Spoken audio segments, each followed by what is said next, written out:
nós seremos conduzidos pelo presbítero Haroldo, e após a leitura o mesmo fará a oração pedindo que o Senhor nos ilumine para recebermos esta porção do Evangelho que nos abençoa.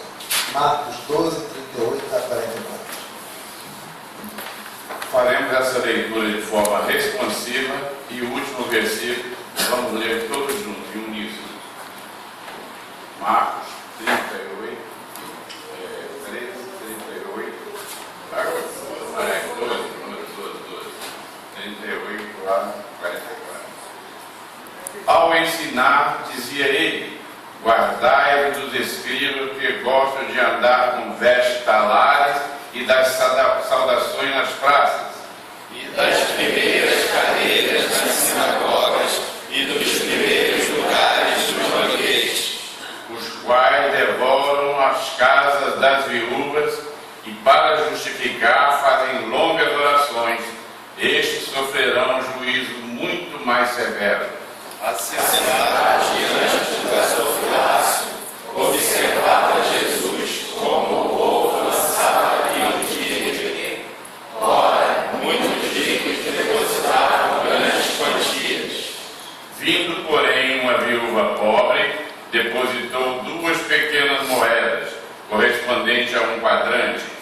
E chamando os seus discípulos, disse-lhes: em verdade vos digo que esta viúva pobre depositou no gasofilácio mais do que fizeram todos os ofertantes.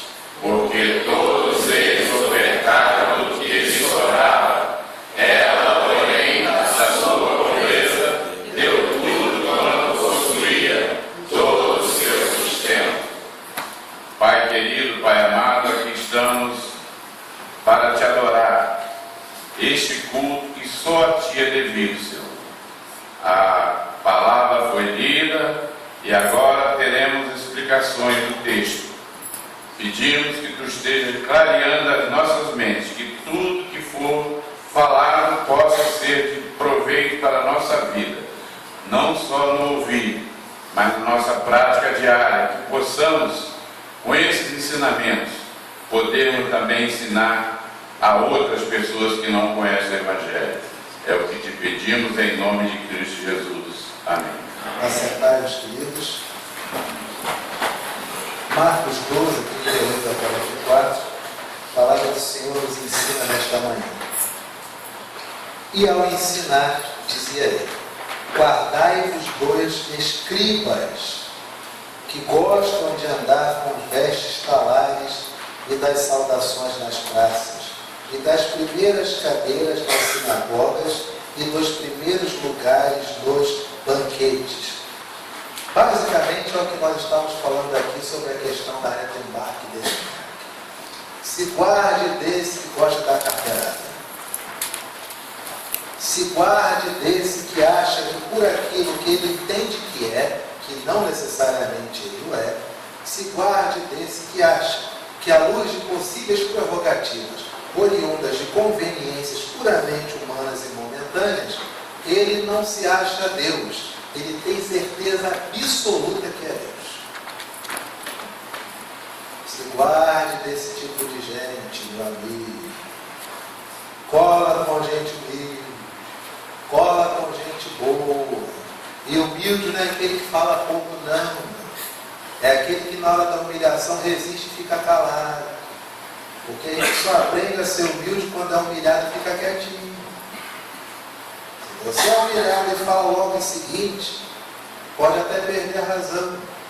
Se você é humilhado e não perdoa e quer dar sequência, faz o estratagema supremo da vingança, esse é teu mal.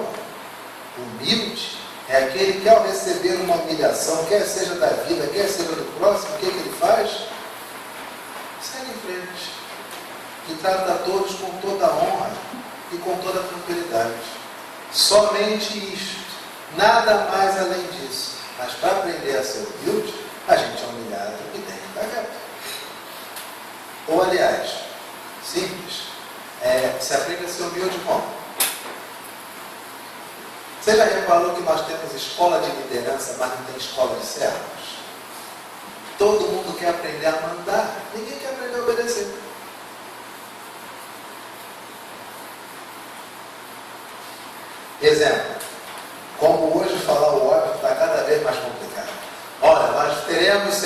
vem uma marcha da caridade. Nós devemos trazer alimentos, gêneros não perecíveis. Beleza? Beleza? Aí começa. Mas é só para trazer alimentos? Não, traz um sofá, traz uma cômoda para montar na hora. A marcha da caridade, nós vamos trazer alimentos. Que alimentos são esses? Gêneros não perecíveis. Mas por que gêneros não perecíveis? Porque é o que está no aviso. É que a gente sabe que gêneros não perecíveis é muito ambíguo, é muito vago, né? E por aí vai, né? Escola de líder, e o que mais tem? Escola de servos, eu só vi em um lugar, que foi na Federação de Mocidade do Presbitério de Nilópolis, no ano de 2008, 2009. A Federação de Mocidade do Presbitério de Nilópolis ofereceu um curso, que seria na época, se não me engano, foi o Manual dos Servos. E o princípio era simples: aprender a obedecer. Fora esse local, eu nunca mais vi. Mas escola para mandar? Ixi, nossa. Aliás, nem precisava, né? Só viver. Obedecer. Simplesmente fazer o que se pede. Isso está caindo em desuso. Tudo é ambíguo, tudo é ambivalente, tudo é necessário ilações, tudo é necessário percepções existenciais. Não se faz mais o certo sem antes externar o que se sente e querer justiça para aquilo que se sente, não para o ato realizado. Tudo bem que não era para eu botar o pé ali, mas, ora, precisa falar desse jeito? O indivíduo quer resposta para o que sente. Ele não quer resposta para o que fez. É o que nós estamos vivendo hoje. Humildade. Humildade, meu amigo. Você só aprende apanhando muito e ficando quietinho. E pedindo a Deus: Senhor, o que é para mim o Senhor me dá, o que não é só por gentileza. Me dá condições de entender o que não é para eu sair fora. Porque às vezes eu estou apanhando de coisas que não são nem para mim. Não é nem de mim. Meus amores, casais se divorciam porque outro casal está em crise. Você acredita nisso? A mulher da novela está sendo traída. Aí a dona de casa que zumba com o marido porque ele chegou mais tarde. Você acredita nisso? Às vezes os casais brigam por briga de outros casais, que lamentavelmente, briga de marido e mulher, ninguém. Ah, rapaz, pastor ressentinho, né? Recém-saído do forno, pastor novinho, briga de casal, e o camarada, um amigão, a moça não conhecia. Preciso de um aconselhamento. Pô, não. Pode vir na minha casa? Mas é bom. Sentei. A mulher falou, o homem falou. Terminou o negócio, falei: irmão, você vai me desculpar, mas o irmão está equivocado. Não é assim que você vai proceder, não. Mas você não a conhece. Tá, mas certo sempre vai ser certo. Eu conhecendo, desconhecendo. Certo é certo em qualquer ambiente. Irmão, tá bom. Aí o irmão entrou em crise, porque chamou um amigo para dar uma força, mas chegou lá o pastor. Aí depois da crise, aí se ajeitaram, né, da forma certa que o casal se ajeita. Se ajeitaram. Aí depois a moça ficou sem falar comigo, porque no momento que o marido foi contestado, eu deveria ter compreendido e ter dito para ele que ele estava certo.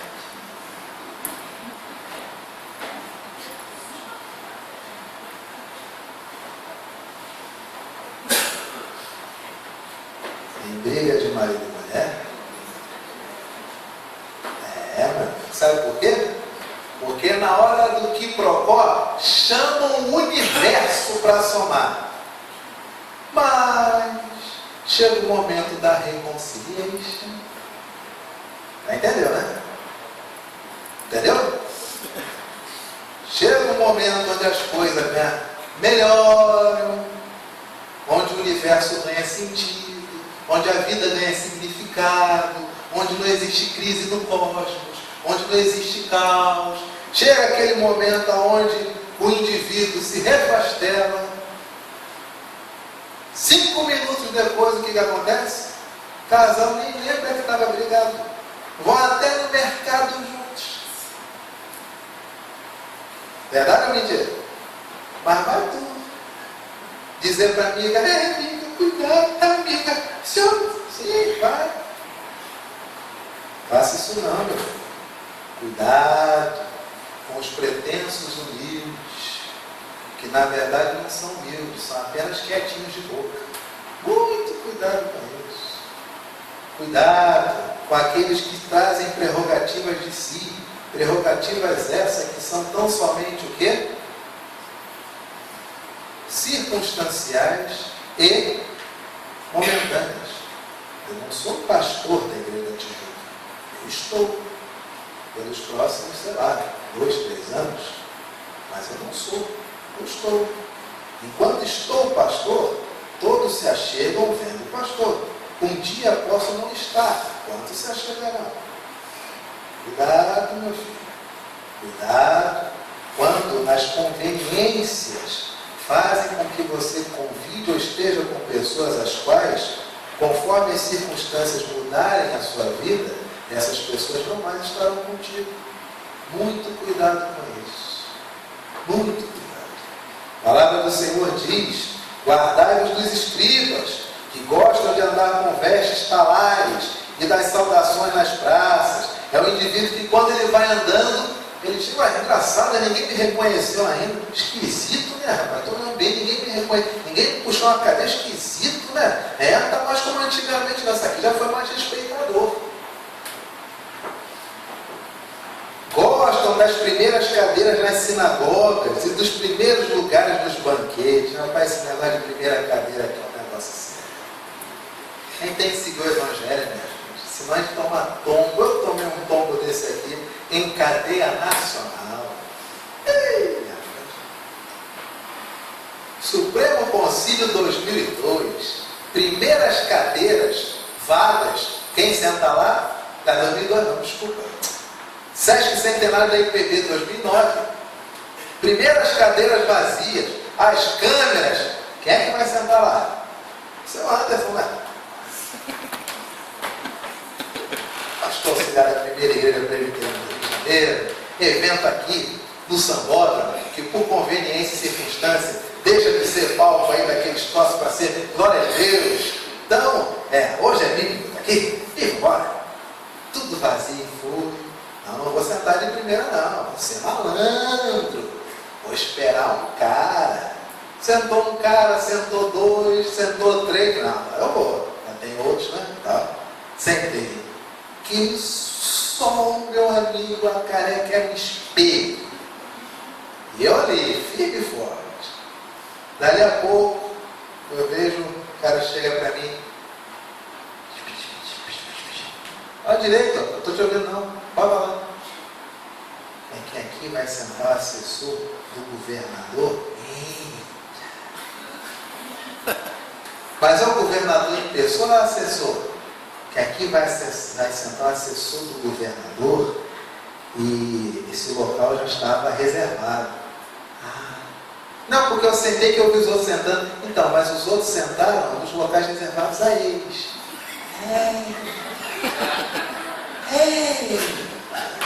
Agradecido, muito obrigado por tudo. Vou ficar ali com o pessoal da filmagem, vendo como é que está a coisa, né? Se der alguma pane, eu estou aqui para ajudar a resolver. Sou membro da Comissão de Comunicação e Marketing. Para nunca mais, meu amigo. Casamentos. Vou ser oficiante, por força de ofício, estou aqui na frente. Fui convidado, mas eu sempre lá no final, sei lá o que vai vir. Às vezes as famílias chegam de bando, né? Família do noivo, compra 5 bancos aí, depois achar tem que sair. Siga o Evangelho, meu filho. Como é bom, que é o que diz o texto, quando a gente senta nos últimos lugares, né? Aí alguém olha, o senhor está sentado aí? Não, por gentileza, senhor, vem sentar tem que tomar cuidado com essa pessoa que está te chamando, que pode ser que não tenha moral nenhuma no ambiente, né? Tomar cuidado. Fuja desses homens que gostam das primeiras cadeiras nas sinagogas e dos primeiros lugares dos banquetes, os quais devoram as casas das viúvas. Sabe qual era o costume? Chegar na casa da viúva e começa, meu irmão. O que tiver na frente para ele poder se alimentar, ele se alimenta. E é chá, é café, bolinho, pão, asma, azeite. O que tiver, eles vão se alimentando. E sabe qual é a justificativa? Sabe qual é? Está escrito aí, está no seu colo. Os quais devoram as casas das viúvas e, vírgula, para o, vírgula, fazem longas orações. Aí a viúva chega e diz, pois é, né, fulano, já está ficando tarde, né? Já são 11h49, né? Claro, minha irmã, eu entendo. Vamos fazer uma oração. Aí o indivíduo faz a oração, termina na hora do almoço, meio-dia. Né? Já que no meio-dia meu senhor está aqui, né? Se eu gostaria de almoçar, se não for causar transtorno, é claro que causa transtorno. É óbvio que causa transtorno. É um garfo a mais para lavar, é um prato a mais para lavar, é um copo a mais para encher com refrigerante, que já é de anteontem, já tem pouco gás. A pessoa fica com vergonha, vai descer para comprar um refrigerante zerado. Oh meu Deus, é claro que causa transtorno. Se não for causar transtorno, eu fico. Aí o indivíduo desce para comprar um refrigerante, faz uma outra feira, e tem que aumentar o negócio, tem que aproveitar fazer um feijãozinho. Aí ele ficava lá. Terminava de almoçar, fica difícil voltar de viagem agora, né? Bucho cheio, esse sol, deixa o sol passar um pouquinho, né? Claro. Uma permite eu descansar? Só pode descansar, se não for causar transtorno. Aí ficava lá repastelado, dava 3 e pouca, levantava. O senhor já está no horário, né? Claro, eu preciso ir. Mas vamos fazer uma oração? 3h30, começava a orar. Terminava a oração, era que horas? 4h30, hora do lanchinho da tarde, né? 4h30, né?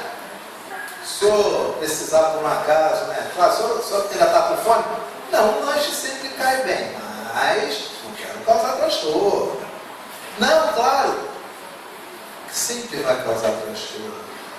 Porque vai alguém na padaria comprar pão, traz o café, aí você está com aquela sua mortadela, aquele seu presuntinho, que está perto do congelador, a borda já toda escura, até uns 4 dias veio do lado de fora da embalagem, mas chegou a visita. O que tem que fazer?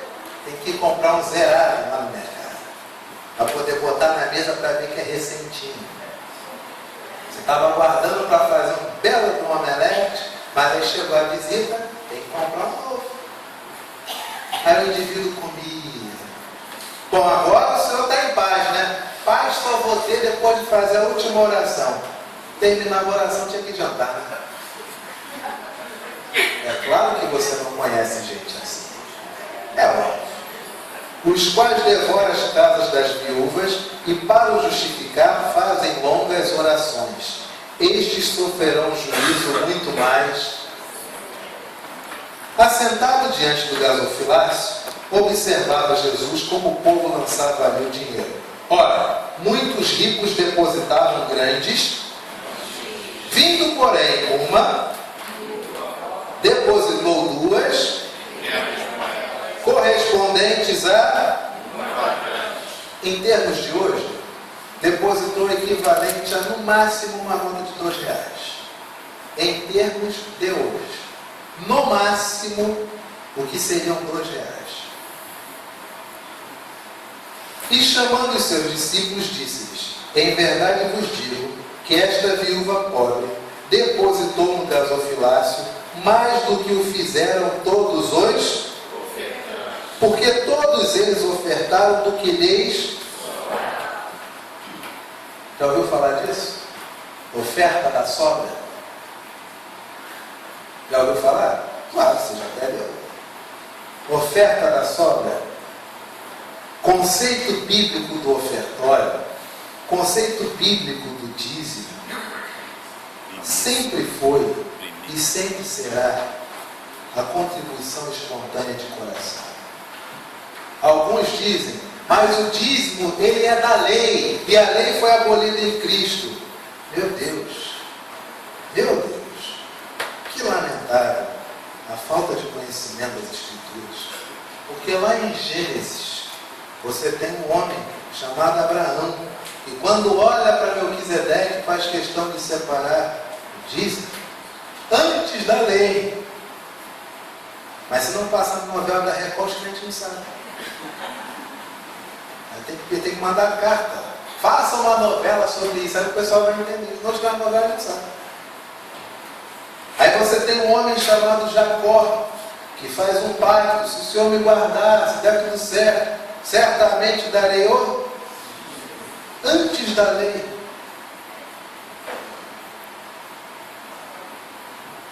Sempre foi coração. Sempre foi carinho. Quando você tem lá em Gênesis, as pessoas acham que Deus, quando tem a questão do ofertório entre Caim e Abel, que Deus não se agradou da oferta de Caim, ao passo que se agradou da oferta dele? Não é isso que está lá? Não. A Bíblia diz que Deus não se agradou de Caim e da sua oferta, ao passo que se agradou de Abel e da sua. É um óbvio. Porque a contribuição, o ato de ofertar, de contribuir voluntariamente, sempre para Deus, o crivo da aceitação será o coração. Sempre.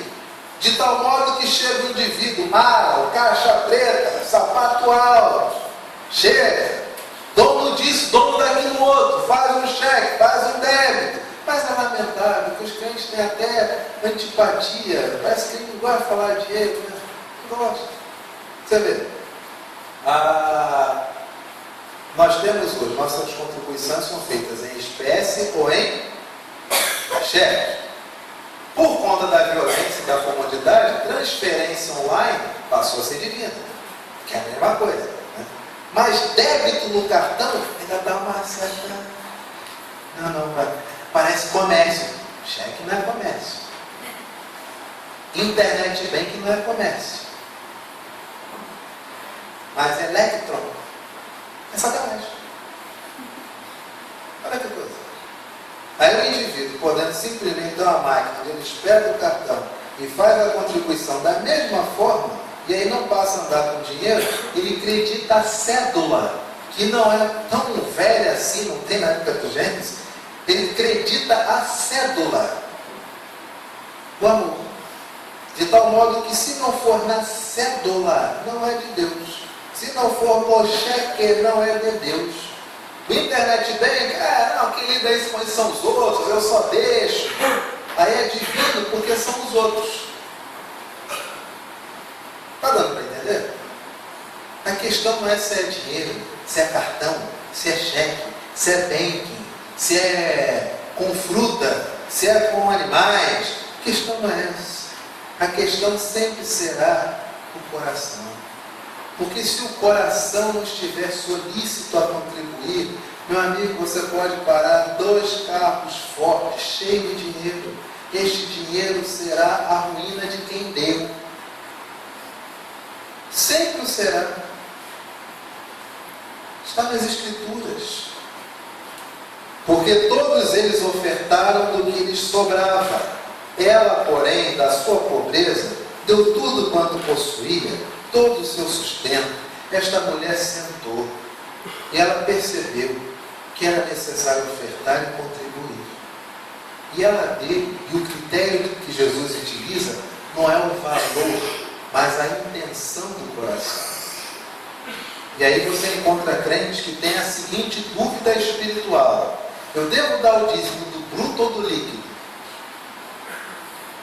Eu devo dar o dízimo somado 13º? Somado 14º? Somado auxílio paletó? Somado auxílio creche? Somado auxílio moradia? Somado o que me recolhe na fonte? Não entendeu. Não entendeu. Você não entendeu. O que você dá é o que seu coração diz. Enfim. Não, eu tenho que dar o dízimo. Mas esse dízimo que eu quero saber, que eu não quero roubar a Deus. Não, você não entendeu. Ninguém rouba a Deus. Você não entendeu. A pessoa rouba a si. Engana a si. E acha que enganando assim, engana o outro. Mas Deus, você não rouba a Deus, não. Pode ficar tranquilo. Você rouba de si. Você rouba de si a oportunidade de colaborar mais. Você rouba de si a oportunidade de abençoar mais. Isso tu rouba de ti. Ao passo que outro encontra isso e muito mais. A questão não é valor. A questão sempre será coração. O que contamina não é o que entra. O que contamina é o que? Porque sai de onde? E o coração é a fonte de quê? Esse é o Evangelho. A palavra do Senhor diz, de tal forma que ao você chegar em casa, ano que vem, vai ter reajuste. Como é que faz? Eu tenho que fazer meus cálculos. Meus filhos, faça todos os cálculos do mundo. Se a tua premissa for o melhor do teu coração. Porque se não for, este cálculo, ele é nulo. Simples assim. Isto é o óbvio do Evangelho. A palavra do Senhor continua. E aí é até engraçado, né? Não, pastor, eu queria sentar com o senhor, para o senhor me ajudar a fazer o cálculo. Pastor é economista.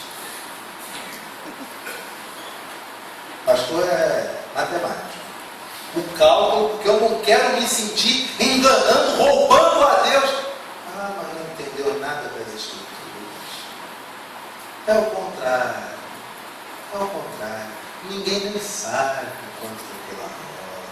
Ninguém nem sabe quanto que eu oferto. Eu dou por gesto espontâneo do meu coração. Eu dou porque entendo que é necessário não apenas abençoar os outros, mas é necessário também eu ser abençoado com a minha disciplina. Já pensou se todas as crianças elas aprendessem a poupar desde pequenas? Já pensou se todos os pais dissessem o seguinte: você quer? Quero. Quanto custa? Vê o preço. R$20. Quanto que você tem na sua poupancinha? R$2. Então não pode comprar. Já pensou?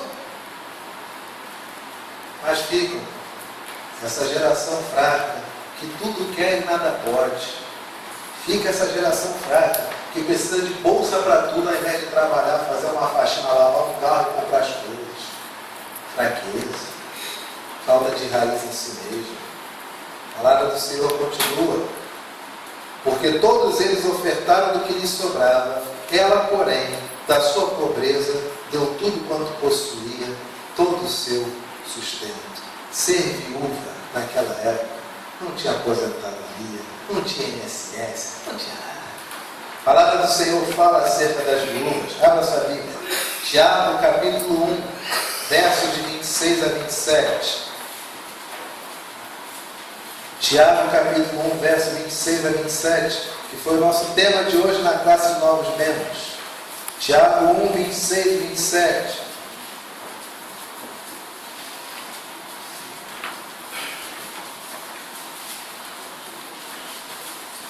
Se alguém supõe ser religioso, deixando de refrear a língua, antes enganando o próprio coração, sua religião é o quê? O indivíduo se acha, estou muito bem, por quê? Sou reverendo, sou presbítero, sou diácono, sou pastor, sou ovelha, sou da SAF, sou do coral, sou das crianças, sou da UPA, sou da MP, sou de qualquer coisa, sou presbiteriano, sou metodista, sou cristão, sou católico, sou budista, seja o que for, sou religioso. Sabe o que diz o Evangelho? Se alguém supõe ser religioso, deixando de refrear a língua, ou seja, é religioso, supõe ser religioso, mas é um fofoqueiro de marca mais, não consegue ficar calado, não consegue botar freio à própria boca. A palavra do Senhor diz, isso é o Evangelho. Se alguém supõe ser religioso, deixando de refrear a língua, antes enganando o próprio, porque fala de coisas as quais que nem conhece, trata de assuntos dos quais não tem conhecimento nenhum.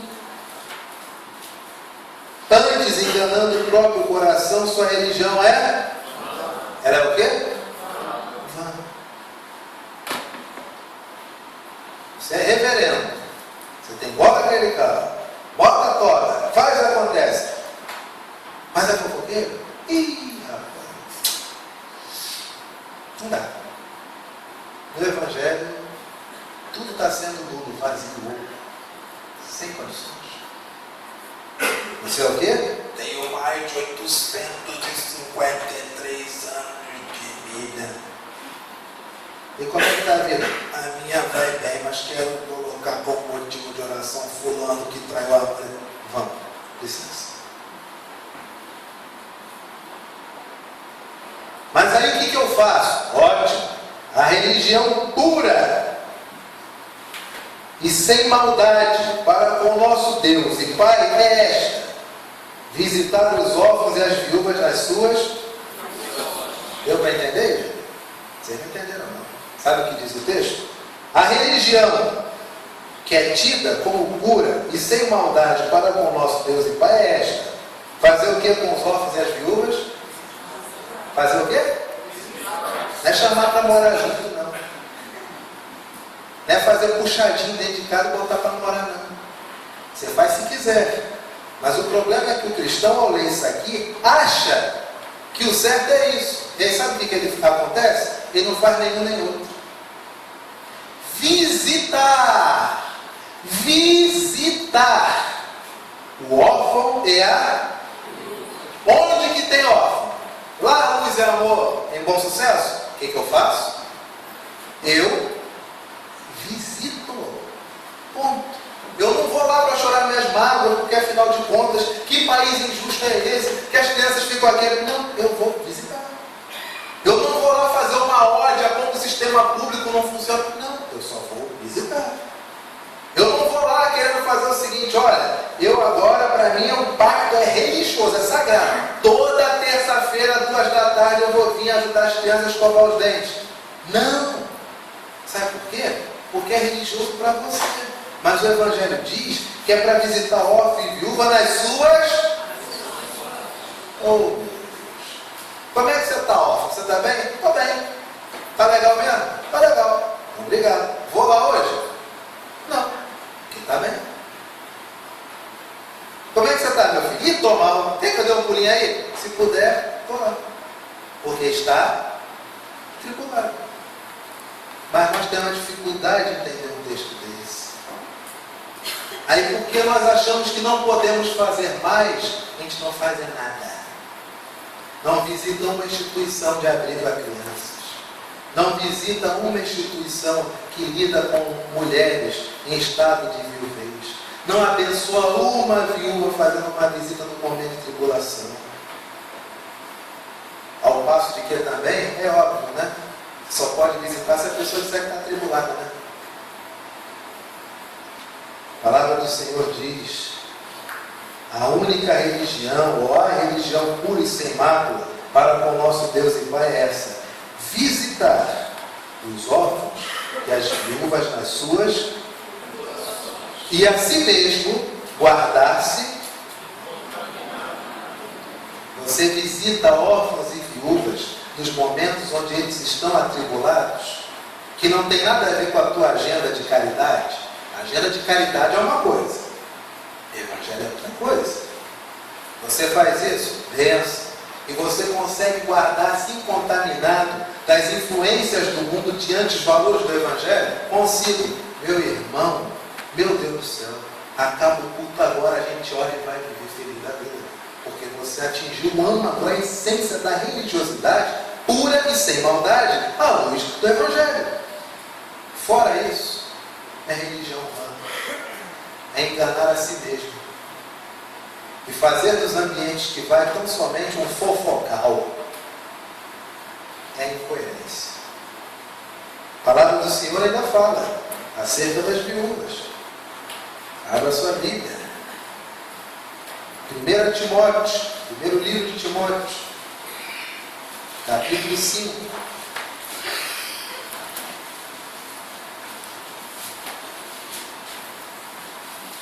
Verso 3. as viúvas verdadeiramente. 1 Timóteo 5, versículo 3. É Antigo ou Novo Testamento? Antes de? 1 Timóteo é antes de? Ó. 2 João é antes de? 3 João. Tá vendo como é que dá para errar? 1 Timóteo, capítulo 5, versos 3 e 4. Honra as viúvas verdadeiramente viúvas. Mas, se alguma viúva tem filhos ou netos, que estes aprendam primeiro a exercer piedade para com a própria casa e a recompensar os seus, pois isto é aceitável diante de Deus.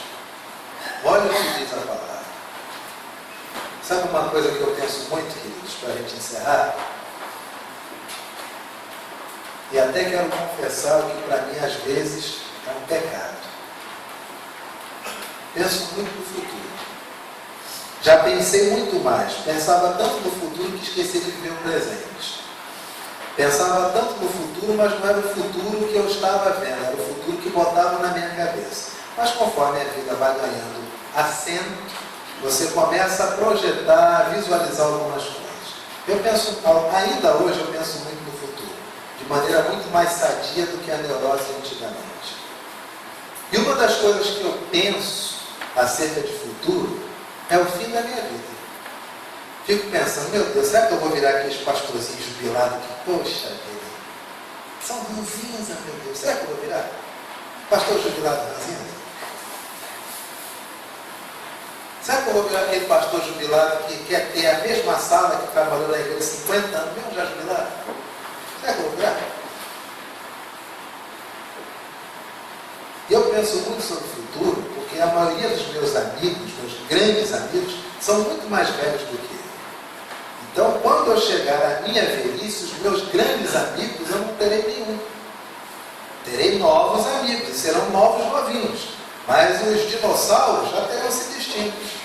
Eu serei o novo dinossauro, com conhecimentos de lá para trás. E quem sabe alguém para poder passá-los para frente.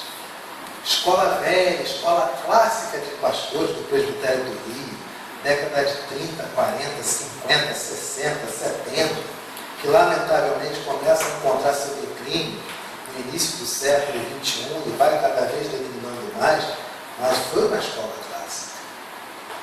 Nossa! E aí eu fico pensando, né? Pastor velhinho, será que eu vou dar trabalho para o conselho quando eu for jubilado? Como é que eu vou ligar para o Haroldo, né, já com meus 76, 80 anos? Haroldo, você acredita que não estão me deixando ir na reunião do conselho só porque eu estou jubilado? Será que eu vou no presbitério, pedir para assinar o livro de presença, e pedir para tomar palavra por assuntos os quais não vai me influenciar em nada, porque eu já estou fora do circuito? Não sei. Quem sabe, né? Jamais diga dessa água não beberei. Faço de tudo para que não. Com a esposa que eu tenho, não vou mesmo. Assim que eu me jubilar, dona Gleice, agora, meu filho, é só nós dois. Tá vendo aquela vassoura ali? Vamos limpar a casinha que nós vamos morar o resto da vida? Eita! Mas uma coisa que eu tenho como projeto meu é fazer o máximo possível para tomar conta dos mais velhos. Porque só se passam valores da vida quando as crianças vão aprendendo os valores da existência. As crianças têm que ver seus avós envelhecendo, têm que ver seus pais envelhecendo, têm que ver seus avós ficando doentes, têm que ver seus avós em estado terminal, têm que vê-los falecendo, têm que vê-los mortos, têm que fazer o ofício fúnebre e têm que seguir a existência, para que cresçam de maneira saudável. E que saúde é essa? É a saúde de entender que este é o ciclo normal da vida. Mas a partir do momento que quando a minha mãe fica velha, eu subo com a minha mãe, a criança só vê e acha que o normal é vitalidade. a partir do momento que ela não tem a visualização da avó dela ficando mais velha e declinando das suas funções, porque eu quero que a minha filha ou meu filho, eles tenham a impressão de que a vida não é isso que é a idade. Não, a vida é boa. E quando minha mãe morre, eu escondo dos meus filhos a avó deles morta, porque eu quero que eles guardem na memória o rosto dela vivo e sorrindo. Eles já não veem séculos, que eu já dei linha na pipa para minha mãe, já isolei num belo quarto 3x3 com uma televisão, controle remoto e um ar-condicionado. Como é que eu educo essa criança? Que valores eu estou passando para ela? Não tenha dúvidas. Quando eu ficar mais velho, o que me vai acontecer? Vão dar linha na pipa do pastor jubilado. E vão fazer um crime, vão colocá-lo no mesmo quartinho com outro pastor jubilado de outra denominação. Eles se engalfinharem o dia todo. Vão trocarem o fofoca o dia todo. Supremo Concílio? Sim, lá do nosso Assembleia Geral, não diga. Certo que é? Eu sou da época do Amantino, do Guilherme. Você vai para trás, né? Olha, hoje está terrível. Me conta, fulano. É assim que fica. Quando nós ensinamos aos nossos filhos os valores, eles se tornam pessoas mais fortes. Porque sabem que a vida, ela é normal. Envelhecer é normal. Ficar doente é normal. Despedir-se, se for o caso, é normal. Morrer é normal. Enterrar é normal. Cremar é normal. E é normal seguir em frente. Quando nós tiramos isso das crianças, é o que diz a Escritura.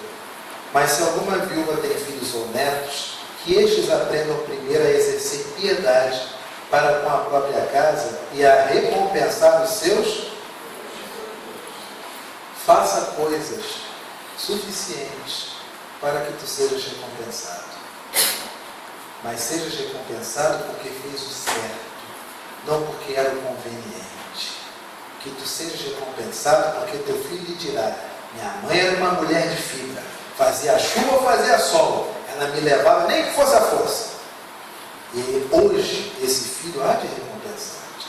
Mas se não o fizer, se for somente pela conveniência, digo para você com português claro: quem educa seus filhos com valores corretos está plantando a sua aposentadoria. Porque se assim não for, até o dinheirinho que tu vai ganhar na aposentadoria vão rapar de tua mão.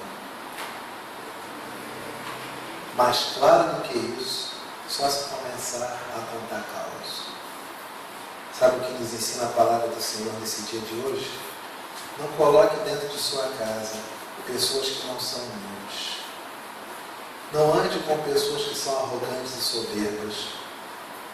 Evite pessoas que se utilizam de prerrogativas para denegrir o sistema que elas mesmas usam. Sabe o que a palavra do Senhor hoje nos diz? Contribuição, ela é totalmente de coração. Transcende a financeira. Porque até varrer a gente vai de má vontade. Até arrumar mobiliário a gente pode arrumar de má vontade.